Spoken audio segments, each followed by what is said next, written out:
or the tryptamine hallucinogens being the only 4-phosphoroindole, and that makes it especially understandable as something an alien would present. Is that essentially correct? Because it's so unique? Yes, because it's unique. In other words, I can imagine a scenario like this.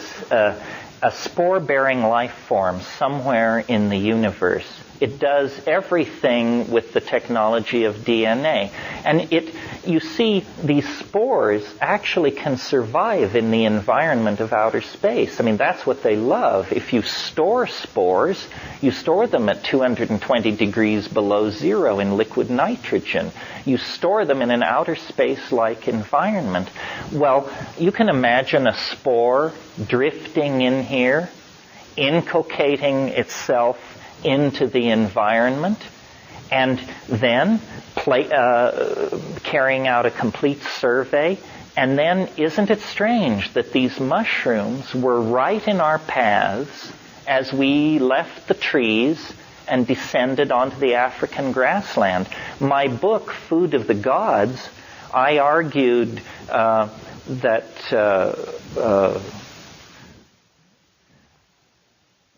I thought of a joke about Food of the Gods, but I won't belabor it with you. No, it was something about smorgasbord of the gods. But I argued that psilocybin is what propelled us into humanness.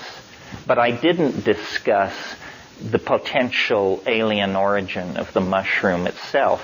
I just said there is an X factor in human history. Something caused the human brain size to double in about 1 million years. No straight anthropologist or evolutionary primatologist has a clue as to what it was. And I think that psilocybin is like an enzyme for cognitive activity, and that it coaxed out of us language, theater, art, religion, poetry, all of these things, and it created a kind of partnership paradise, a role-appropriate, sexually balanced, gender-honoring, child-sensitive, nature-sensitive civilization. And that all fell to pieces about 15,000 years ago.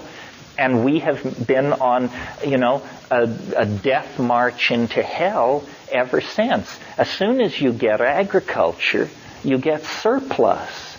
That gives you haves and have-nots, and the need to beat out the brains of people who are not in your social group because they're trying to get at your grain storage. Agriculture means the end of nomadism. It means sedentary populations. It means cities. It means standing armies, male kingship, hierarchical structures, law, all of the stuff that is so odious and horrible and that has led us so wrong. I mean, it may have seemed like a good idea at but we're the unhappy inheritors of the consequence of 6,000 years of unopposed dominator culture. And what have we got? A shattered atmosphere, toxified oceans, schizophrenic populations, and mendacious politicians. This is not what our parents raised us for, folks. A woman, yeah. Would some of the triggering activity be the genetic chance? The indole gets created, people respond to it, and then are drawn to it, and they keep on co-evolving together. As people evolve, they find more and more substances that they can then go further with. Does it have to be a teacher from outside introducing these things to simple animals? No, it doesn't. You're quite right. I mean, I'm not at all clear on the location of these things. The people who just assume that that metal ships from other star systems arrive here have a lot of explaining to do.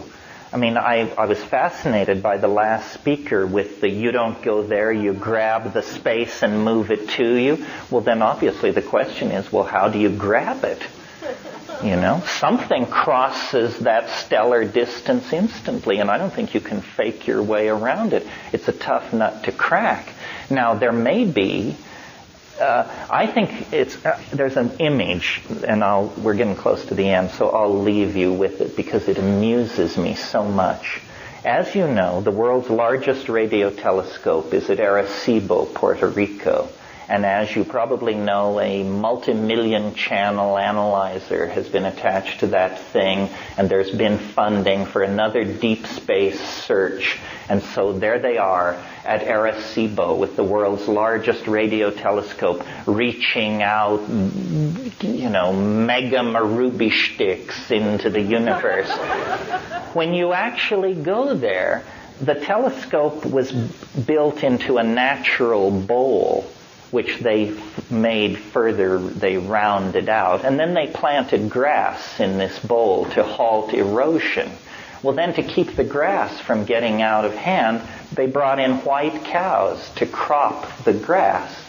So there in the grass, beneath the world's largest radio telescope engaged in searching for extraterrestrial life, is the mushroom in great profusion. If you wanted it, that's where you'd go and get it. And that is the perfect symbol for how we search for extraterrestrial life. It's at your feet, my friends.